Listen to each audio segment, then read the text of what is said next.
Hi everyone. दोस्तों, आप सभी को मेरा नमस्कार। मैं हूं शगुनी पंडित फ्रॉम मरबन प्रखंड, मुजफ्फरपुर, बिहार।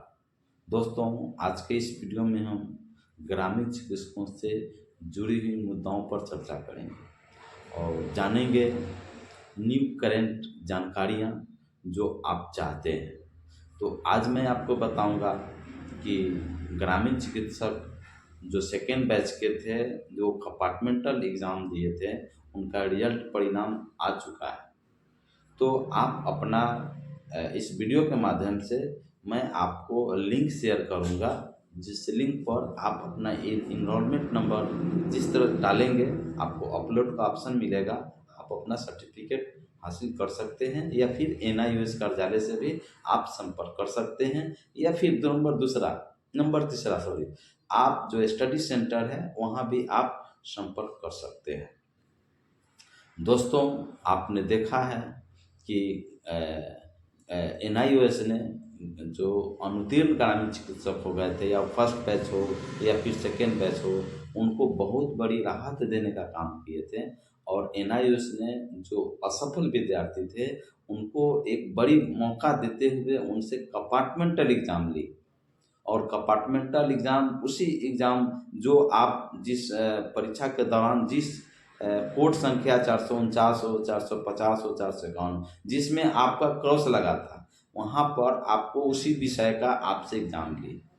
तो कहीं ना कहीं आपको NIOS ने राहत देने का काम किया और आपका अपना रिजल्ट अपना आ चुका है और आप अपना निकाल सकते हैं। खैर छोड़े दोस्तों, आज मैं आपको बताऊंगा, काफ़ी महत्वपूर्ण विषय पर चर्चा करूंगा, खास करके ग्रामीण चिकित्सकों के लिए। दोस्तों, जो ग्रामीण चिकित्सक हैं, जो परीक्षा में NIOS से ट्रेंड हैं, वो प्रशिक्षित ग्रामीण चिकित्सक हैं, उनसे मैं आपसे कहना चाहूँगा कि कोई भी ऐसा इलाज के दौरान, चिकित्सा के दौरान कोई भी ऐसा गलत काम नहीं करें जिससे ग्रामीण चिकित्सकों की बदनामी हो। आए दिन आप पेपर में, अखबार में, न्यूज़पेपर में, यानी प्रिंट मीडिया के माध्यम, यानी कई एक माध्यम से आप सुनते हैं ग्रामीण चिकित्सकों के लापरवाही से यह हो गया, ग्रामीण चिकित्सकों के लापरवाही से वो हो गया। दोस्तों, आप सावधानी रहें, लोगों को प्रारंभिक चिकित्सा करें। अपने जो अनुभव है उस अनुभव के आधार पर, आप जो ट्रेनिंग लिए हैं उस ट्रेनिंग के आधार पर लोगों को प्रारंभिक चिकित्सा करें, लोगों की जान बचाने का काम करें। कई एक लोग YouTube देख करके सर्जरी कर देते हैं, कई एक जो कंपाउंडर है वो ग्रामीण क्षेत्रों में आके सर्जरी कर देते हैं। जैसा कि मुझे इस पेपर के माध्यम से या अनेक माध्यम से, मुझे भी नहीं, आप सभी को इस बात की जानकारियाँ मिलते रहती है, खबर होती रहती है, जिसमें ग्रामीण चिकित्सक की ही बदनामी होती है। दूसरी बात है कि आप इलाज करते हैं तो आपने ट्रेनिंग के दौरान आपको जो बताया गया है कि आपको प्राइमरी चिकित्सा करना है, तो आपको पेशेंट को काउंसलिंग आपको करना है कि कौन सा पेशेंट IPD का है, कौन पेशेंट एडमिट वाला है, कौन पेशेंट OPD का है। उसी के अकॉर्डिंग, अब जैसे मान लिया जाए कि आप जब किसी को ग्रामीण क्षेत्रों में अगर किसी को इंजेक्शन दे रहे हैं, चाहे वो एंटीबायोटिक्स हो, पेन किलर हो, गैस की दवाई हो, कुछ भी हो, आपके पास कुछ ऐसा उपकरण नहीं रहता है, उसको इमरजेंसी कंडीशन में, आपातकालीन स्थिति में उसको लाइफ को सेव करने के लिए, इमरजेंसी को मैनेजमेंट करने के लिए, तो ऐसे में आप मुश्किल में पड़ सकते हैं। इसलिए आप जो भी पेशेंट को इंजेक्शन हो, अपनी सुविधाओं के साथ, अपनी व्यवस्थाओं के साथ उनको इलाज करें। मान लिया जाए किसी पेशेंट को आप कोई एंटीबायोटिक्स नस में दे रहे हैं, सुइया IV नस में दे रहे हैं, उसमें अगर एनाफाइलेटिक रिएक्शन हो जाता है तो आप क्या करेंगे? एनाफाइलेटिक रिएक्शन 15 से 20 मिनट, 25 मिनट का समय देगा, 5 से 10 मिनट का समय देगा। ऐसे में आप अगर मैनेजमेंट नहीं कीजिएगा तो उस पेशेंट की जान जा सकती है। क्योंकि एनाफाइलेटिक का रिएक्शन का लक्षण की बात करें तो उस पेशेंट में आपका पसीना आएगा, बॉडी टेम्परेचर एकदम लो हो जाएगा, शरीर से एकदम ठंडा पड़ जाएगा, उसको हाइपोक्सिया की शिकायत आएगी, है ना, उसको बॉडी टेम्परेचर तो डाउन होगा ही, साथ ही साथ उसको सांस लेने में कठिनाइयाँ होना स्टार्ट हो जाएगा, मरीज ड्रॉजी हो जाएगा, हो सकता है कि झाग भी देगा, पीपुल्स भी हो सकता है कि एकदम कंडीशन उसका खराब हो जाए, डायलेट हो जाए, या फिर ये चूँकि एनाफाइलेक्टिक रिएक्शन काफ़ी डेंजरस रिएक्शन होता है। तो रिएक्शन का 2 टाइप होता है, एक डिले रिएक्शन है ना, खैर आपने तो खैर ट्रेनिंग लिया है, मैं कुछ लक्षण की बातें कर रहा हूँ। तो ये हो गया। और दूसरी बात है कि रोगी की जो बोलने की जो कंडीशन है वो बिल्कुल बंद हो जाती है, लोग मरीज बोल नहीं पाता है ना, इस तरह से आपको पेशेंट ड्रॉजी हो जाता है, ठीक है। आपका जो पल्स देखेंगे या तो काफ़ी वीक हो जाएगा, कमज़ोर हो जाएगा, या तो फिर फास्ट हो जाएगा। आपका ब्लड प्रेशर देखेंगे, उसमें भी कंडीशन बनता है कि काफ़ी डाउन होगा, या तो फिर फास्ट हो जाएगा, या फिर आप देखेंगे कि ठीक है, या फिर अचानक सडन उसका जो बीपी है फॉल कर जाएगा।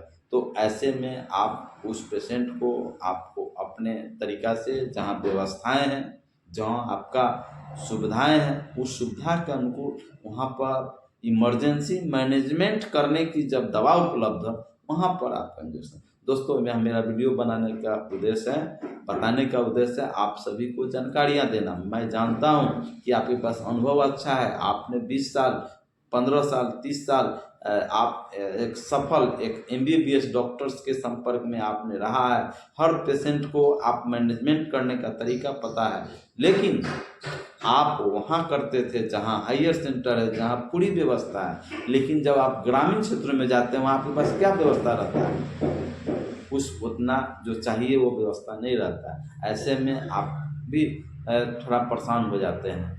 तो खैर, आपको जो अच्छा लगे वो काम कीजिए, लेकिन ग्रामीण चिकित्सकों को कोई बदनामी नहीं हो, इसके लिए आप निश्चित ही इस बातों को सभी को इसको समझना चाहिए, देखना चाहिए।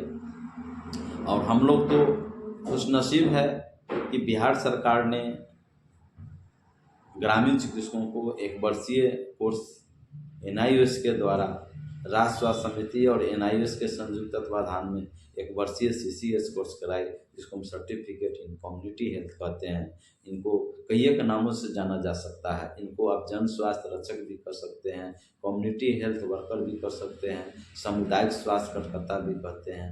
और आज ग्रामीण क्षेत्रों में लोग बड़े ही आदर से नाम लेते हैं ग्रामीण चिकित्सक। और ग्रामीण क्षेत्रों में ही आप कहीं भी चले जाएँ, आप हॉस्पिटल्स में चल जाएँ, या किसी भी कैटेगरी के मेडिकल चिकित्सक हों, आपको ग्रामीण चिकित्सक करके संबोधित करते हैं, जो कि अब पहले ऐसा नहीं था। और भारत में बिहार ही एक ऐसा पहला प्रदेश है जहाँ की माननीय मुख्यमंत्री नीतीश कुमार जी ने ग्रामीण चिकित्सकों को प्रशिक्षण दिलाने का काम किया। तो यह काफ़ी इनको सराहनीय काम है, इनको इन चीज़ों को कभी भुलाया नहीं सकता। लेकिन जो नीतीश कुमार जब ट्रेनिंग दिलाए थे, उस समय उन्होंने बोले थे कि आप लोग ट्रेनिंग लीजिए, आप लोग ट्रेनिंग लेकर के सर्टिफिकेट प्राप्त कीजिए, आपको निश्चित ही धीरे-धीरे आपको सरकार की जो व्यवस्थाएँ हैं उसमें आपको यूटिलाइज़ किया जाएगा। उदाहरण के तौर पर बोले थे कि पहले आपको जानते हैं कि अब पहले पगडंडी रास्ता बनता है, फिर 1 वे बनता है, फिर 2 वे बनता है, फिर 3 वे, उसका 4 लाइन होता है। इस तरह से चौड़ीकरण होता है, 4 लाइन होता है। यानी कहने का मतलब है कि पहले आपको सरकार की जो ज़रूरत पड़ेगी, उस हिसाब से आपको जो योजनाएँ हैं उससे 1 बाय 1 जोड़ते हुए फिर आपको विस्तार किया जाएगा। लेकिन आज आप देख लें, 2014-2015 में लोगों को ट्रेनिंग स्टार्ट हुआ था।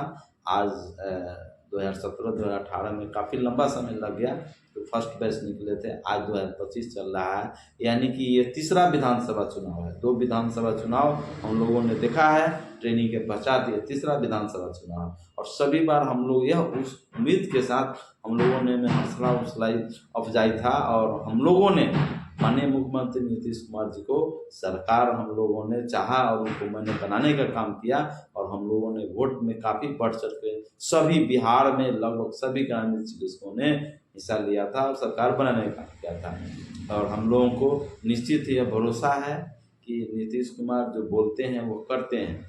इसी पर हम लोग कायम हैं, और हम सभी लोगों को उम्मीद है कि निश्चित ही वो अपना आशीर्वाद देंगे। और माननीय जदयू चिकित्सा प्रकोष्ठ के प्रदेश अध्यक्ष डॉक्टर एलवी सर के अगुवाई में हम लोगों को समायोजन होने की उम्मीद है। दूसरी बात है कि आप देख लीजिए कि लगभग 4300 ग्रामीण चिकित्सकों को आपदा प्रबंधन के तहत उनको ट्रेनिंग दिलाई गई। ट्रेनिंग का काफ़ी वक्त बीत गया, 2-4-6 महीना हो गया, रेगुलरली नहीं है। अभी भी बहुत सारे ऐसे हैं, आपको पता है 4300 में 50,000 में 4300 लोग ट्रेनिंग लिए हैं, तो बाद बाकी जो बचे हुए हैं वो भी ट्रेनिंग के लिए ललायत हैं, इंतजार कर रहे हैं कि सरकार कब से ट्रेनिंग शुरू करेगी। उस पर भी सरकार का इसमें ध्यान आकर्षण करना चाहता हूँ इस वीडियो के माध्यम से। और माननीय जो हमारे एलवी सर हैं, उनसे भी निवेदन विनती करूंगा कि हम लोगों को ट्रेनिंग जल्द से जल्द दिलाने का काम करें। पिछले वीडियो में 2-4 दिन पहले से निकला है कि आपदा प्रबंधन के तहत जो 38 जिला में लोगों को ट्रेनिंग कराई जाएगी, लोगों को बताया जाएगा। तो फिलहाल 9 जिला को चयन किया गया है, जो और जिलों को चयन किया जाएगा, तो उसमें हम लोगों को शामिल किया जाए। आप सभी को बहुत बहुत धन्यवाद। दोस्तों, इस चैनल में इस वीडियो के माध्यम से मेरा आने का उद्देश्य था आप सभी को जानकारियाँ देना, आप सभी को बताना। उम्मीद करता हूँ कि जो जानकारी आपको नहीं रही होगी, तो इस वीडियो के माध्यम से आपने जानकारी हासिल की है। तो आपसे मैं पुनः कहूँगा कि अगर आप मेरे चैनल में नए हैं या फिर पहली बार मेरे चैनल से जुड़े हैं, तो इस चैनल में आप हमेशा हेल्थ वीडियोस आपके ज़रिए आपको मैं जानकारी देने का काम करता हूँ। बहुत सारे ऐसे हेल्थ टिप्स है जो मैं बताता हूँ। बहुत सारे ऐसे ग्रामीण चिकित्सकों की नियोजन से लेकर के ट्रेनिंग से लेकर के आपको ये एडमिशन से लेकर के इस चैनल में आपको मैं बताने का काम करता हूँ। तो आप सभी को अपना कीमती वक्त इस वीडियो में बने रहने के लिए बहुत बहुत धन्यवाद।